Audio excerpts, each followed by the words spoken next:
अरे यार मुझे बहुत तेजों से भूख लग गई। इतने सारे सेब। अरे भाई रुक जाओ, वो सेब मत खाना।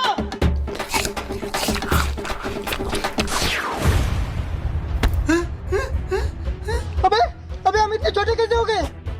मैंने मना किया था कि ये सेब मत खाओ। अबे मूर्ख लालची इंसान, कम से कम ये तो देख लेते कि आम के पेड़ में सेब कैसे मिल सकते हैं। बाबा बचा लिया हमें। हाँ भाई। तुम चले जाओ यहाँ से, वरना इन्हें बचाने के चक्कर में तुम खुद मारे जाओगे। ये मेरे दोस्त थे और मैं इन्हें बचाने के लिए मर भी सकता हूँ और किसी को मार भी सकता हूँ। बताओ इन्हें बचाने के लिए मुझे क्या करना पड़ेगा? इन्हें बचाने के लिए तुम्हें इस राक्षस से लड़ना पड़ेगा।